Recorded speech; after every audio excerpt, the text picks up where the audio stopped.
Welcome back. You are listening to the home of forbidden romances. Prepare yourself, because tonight's story will leave you breathless. The blade of the scalpel hovered over the child's chest, not to cut, but to trace the blackened veins pulsing beneath the translucent skin. "Do it," Julian hissed, his voice fracturing like glass under the weight of his terror. "Take my blood. Take my life. Just stop him from screaming." The man holding the scalpel paused, his golden eyes glowing in the dimly lit operating theater, pupils narrowing into predatory slits. He didn't look at the trembling father. His gaze was fixed on the small, convulsing body on the table. "Your blood is useless here, little runaway," the doctor murmured, his voice a deep baritone that vibrated through the floorboards, settling heavily in Julian's stomach. "He doesn't need the blood of a prey animal. He needs the essence of a monster. He needs me." 3 days earlier, the fog had rolled into Raven's Hollow, thick and tasting of wood smoke and decaying leaves. It was late October, the season when the locals nailed rowan branches to their doors and refused to look at the shadows stretching from the grim estate on the hill. Julian Vane had always kept his head down. As the owner of a small, struggling antique bookshop, he was a ghost in this town. A beta, or so his papers claimed, raising a son alone. He was nondescript, quiet, and terrified. For 5 years, Julian had been running. He had erased his past, stained his hair, and suppressed his scent with painful, acidic suppressants that burned his throat every morning. He had done it all for Leo. But Leo was burning up. It wasn't a normal fever. It was a cold heat, a spectral fire that turned the 5-year-old's lips blue while his skin radiated an unnatural warmth. The local doctors had prescribed antibiotics and rest, scratching their heads as the boy whispered to things that weren't there. "Daddy?" Leo whimpered, clutching his stuffed rabbit. His small room, decorated with paper pumpkins for the upcoming holiday, felt suffocating. "The Shadow Man, he's hungry." Julian bathed Leo's forehead with a damp cloth, fighting back tears. "There's no Shadow Man, baby. Just sleep. He smells like rain and iron," Leo murmured, his eyes rolling back as another seizure took him. Julian panicked. He grabbed the phone, dialing the local clinic for the 3rd time that night, but the line was dead. The storm outside was tearing the power lines down. He looked at his son. The blackened veins were spreading up from his wrist, a web of darkness claiming his small body.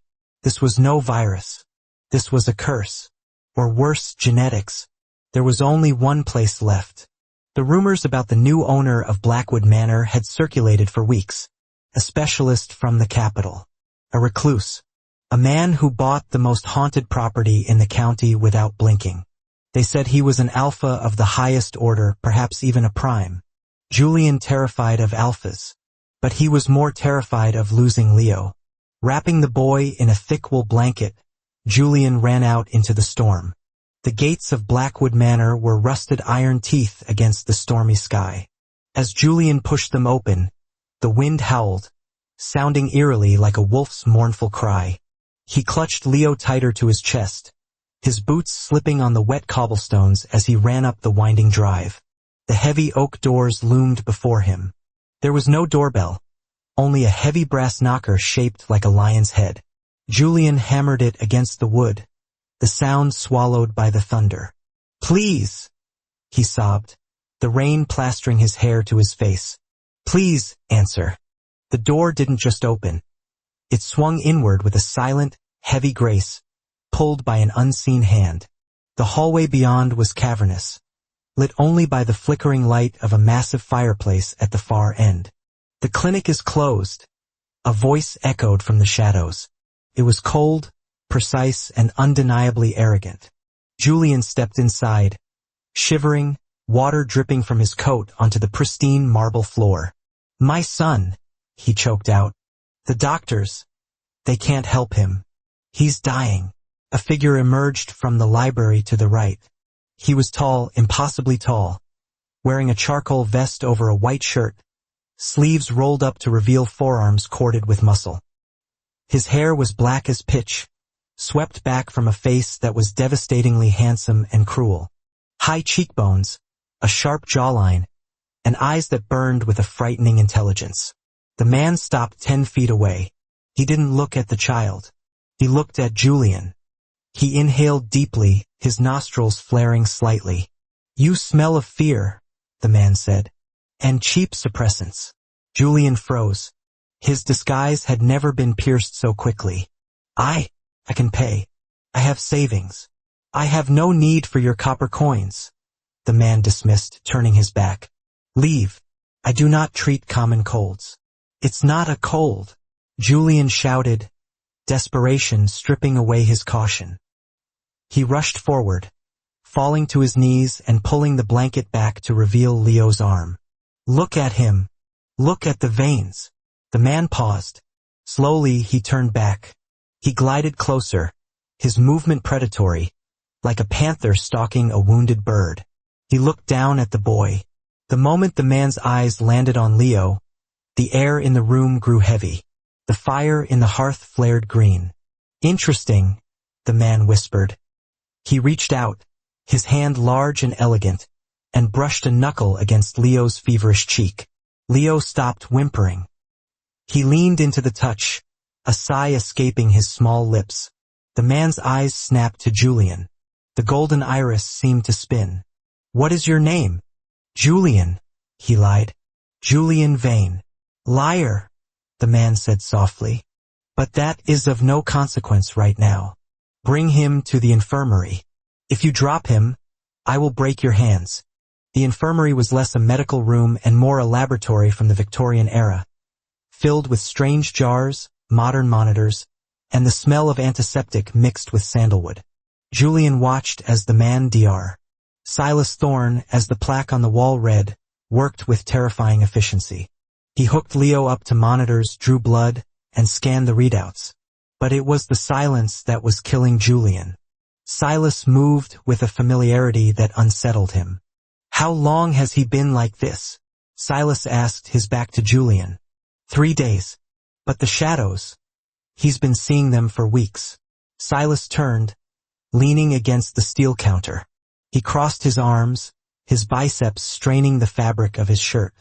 "Do you know what a soul rot is, Julian?" Julian shook his head. "It is a condition that affects highborn alphas who are separated from their sire before their glands have matured," Silas explained, his voice devoid of emotion. "Their bodies cannot produce the necessary enzymes to regulate their own spiritual energy.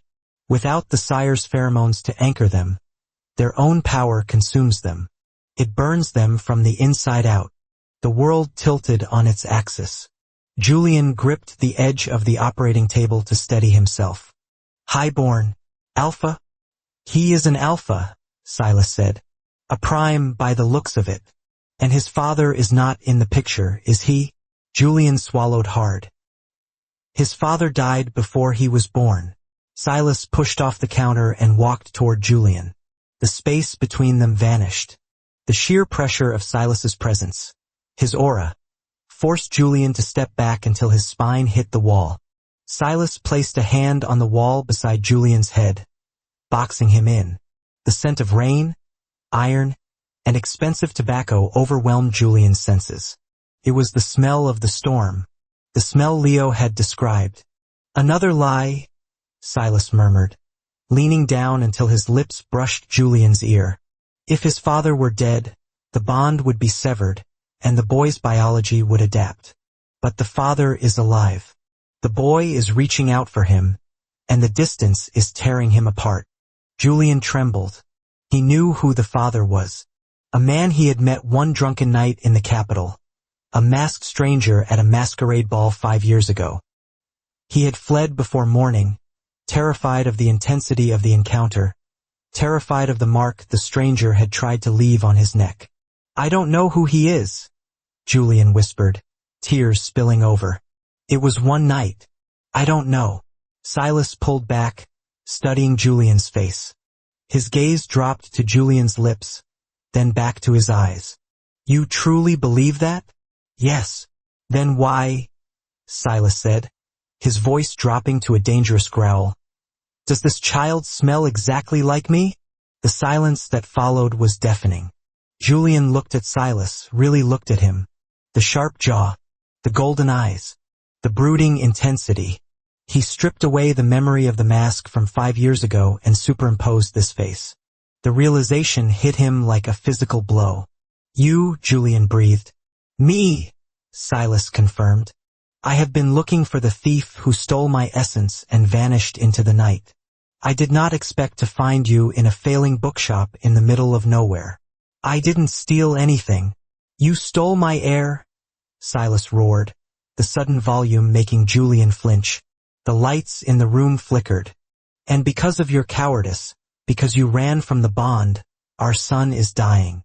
"I didn't know," Julian screamed back, the maternal instinct overriding his fear.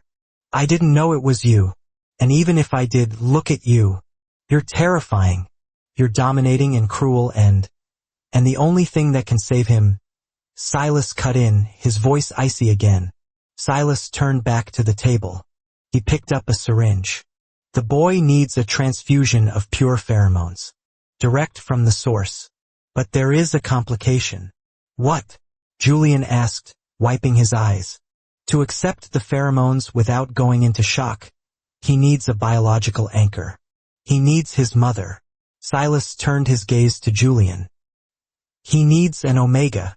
"I'm a beta," Julian insisted, clutching his collar. Silas scoffed. "We are done with lies, Julian. I could smell the omega beneath your suppressants the moment you walked in. Your heat is suppressed, damaged perhaps, but it is there.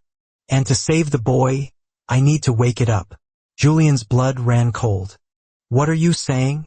"I am saying," Silas said, unbuttoning his cuffs, "that to save our son, I must bite you. I must mark you. Temporary or permanent, that is up to your biology. But without a connection between us, the energy transfer will kill him. You want to bond with me? Now, do you see another option?" Silas gestured to the monitor. Leo's heart rate was dropping. Beep, beep, beep. It was slowing down. Julian looked at his son. The black veins had reached his neck. "Do it," Julian whispered. The procedure was not medical. It was primal. Silas lifted Julian onto the adjacent gurney. "This will hurt," he warned, not unkindly. "You have been suppressing your nature for years. Breaking that dam will be violent." "Just save him," Julian gasped, gripping the sheets. Silas loomed over him. The proximity was intoxicating. For the first time, Julian didn't fight the instinct to bare his neck. He tilted his head to the side, exposing the pale skin over his scent gland. Silas didn't hesitate. He buried his face in the crook of Julian's neck, inhaling deeply. "Lavender," he muttered against the skin. "And fear." Then his teeth sank in. Julian screamed. It wasn't just pain. It was a rush of liquid fire. Felt like lightning striking his spine. The suppressant block shattered. His senses exploded. The smell of the room became sharper, the colors brighter. He could feel Silas's heartbeat against his chest, heavy and rhythmic. Silas's pheromones flooded Julian's system, dominant, controlling, ancient. It was the scent of deep forests and ozone. It forced Julian's body to submit, to open, to accept. As the bond snapped into place, a golden light seemed to bridge the gap between them and the child on the next table. Silas pulled back, his mouth stained with a drop of Julian's blood. He immediately turned to Leo, placing his hands on the boy's chest. "Breathe, little wolf," Silas commanded. The air in the room swirled. The black veins on Leo's skin began to recede, chased away by a golden glow radiating from Silas's hands. The connection flowed through Julian. He felt like the conduit, his omega essence stabilizing the raw power Silas was pouring into the child. It lasted for minutes that felt like hours. Julian lay panting, his body throbbing, watching the man he had feared save the life he cherished. Finally, the monitor beeped, a steady, strong rhythm. The blue tint faded from Leo's lips, replaced by a healthy pink. He was sleeping peacefully. Silas slumped, his shoulders heaving slightly. He looked exhausted. "Is he?" Julian asked weakly. He is safe, Silas rasped. He turned to Julian. His eyes were no longer glowing. They were a warm, melted honey. He reached out and thumbed the bite mark on Julian's neck. And you are claimed. The storm outside had broken. The silence in the manor was heavy, but no longer threatening. Julian sat in a large armchair in the master bedroom, wrapped in one of Silas's robes. Leo was sleeping in the massive bed, tucked between pillows. Silas stood by the window, watching the moon break through the clouds. It was Halloween night. Why did you run? Silas asked, not turning around. Julian looked at his hands.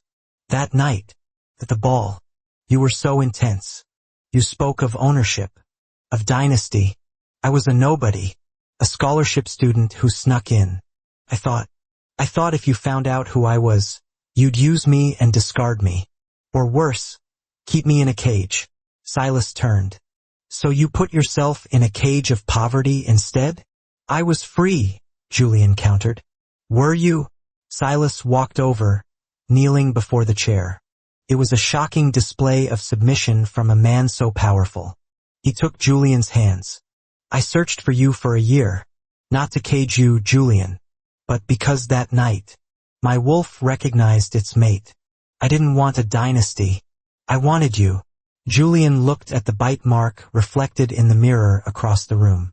It was already healing, fading into a scar that would bind them forever.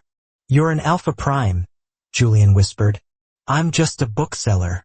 You are the carrier of my heart, Silas corrected, glancing at the sleeping boy, then back to Julian. And the mother of my son. You are the only person in this world who matters. Silas stood up and leaned over the chair, bracing his hands on the armrests. The power dynamic was there, undeniable, but it wasn't fear Julian felt anymore. It was safety. The bond is fresh, Silas said low in his throat. The boy needs both of us close to stabilize completely. You cannot leave Raven's Hollow. You cannot leave this house. Julian looked up at him. Are you taking me prisoner, Silas? Silas smirked, a dangerous, beautiful expression. I am offering you a kingdom, Julian, and a promise that you will never have to face the dark alone again. He leaned down, brushing his lips against Julian's. But yes, try to run again and I will hunt you down. This time, I won't be so gentle. Julian closed his eyes, leaning into the kiss. The fear was gone, replaced by a warmth that settled deep in his bones. He realized he didn't want to run. He was tired of running. I'm not going anywhere, Julian breathed against Silas's lips. Good, Silas growled, scooping Julian up into his arms as if he weighed nothing. Because the boy is asleep, and you and I have 5 years of lost time to make up for. Outside, the Halloween wind howled through the trees, but inside Blackwood Manor, the monsters were finally at peace. And that is how the viper tamed the wolf, by letting himself be caught. If you enjoyed seeing Silas take control to save his family, destroy that like button. And tell me in the comments. Would you forgive a powerful lover who hunted you down? Or would you keep running? I'll be reading your answers. Subscribe for the next chapter. Until then.